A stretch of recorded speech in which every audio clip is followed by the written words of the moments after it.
আজকে তোমাদের জলপাইগুড়ির একটি অন্যতম ঐতিহাসিক মন্দিরের কথা বলবো, যেটা তোমরা অনেকে গিয়েছো বা অনেকের মুখে শুনেছো। তো আজকে চলে আসছিলাম বোদাগঞ্জ ভামরি দেবী মন্দিরে। জলপাইগুড়ি জেলার একটি বিখ্যাত মন্দির, যা 51টি শক্তিপীঠের মধ্যে একটি।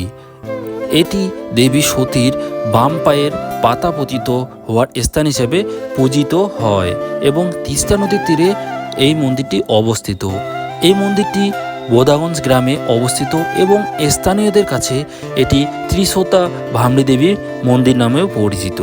হিন্দু পুরাণ অনুসারে দেবী সতী তার পিতা দক্ষের যজ্ঞে আত্মাহুতি দেওয়ার পর ভগবান শিব তার মৃতদেহ কাঁধে নিয়ে বিশ্ব পরিবহন করেছিলেন।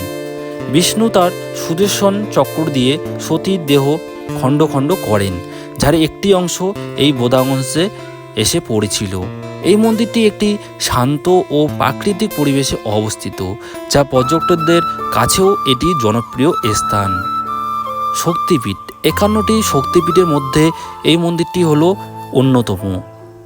অবস্থান জলপাইগুড়ি জেলার বোদাগঞ্জ গ্রামে তিস্তা নদীর তীরেই এই মন্দিরটি অবস্থিত। আর এই মন্দিরের বিশেষত্ব হলো দেবীর সতীর বাম পায়ের পাতা পতিত হওয়ার স্থান নামে পরিচিত। আর এই সুন্দর প্রাকৃতিক মাঝখানে এই মন্দিরটি অবস্থিত, মানে সত্যি তোমরা না আসলে বুঝতে পারবে না, একদম মনোমুগ্ধকর। ঠিক আছে, তো তোমরা কারা কারা এই মন্দিরে এসেছো অবশ্যই কমেন্ট করে জানিও, আর যার সাথে তুমি আসতে চাও তাকেও ট্যাগ করো।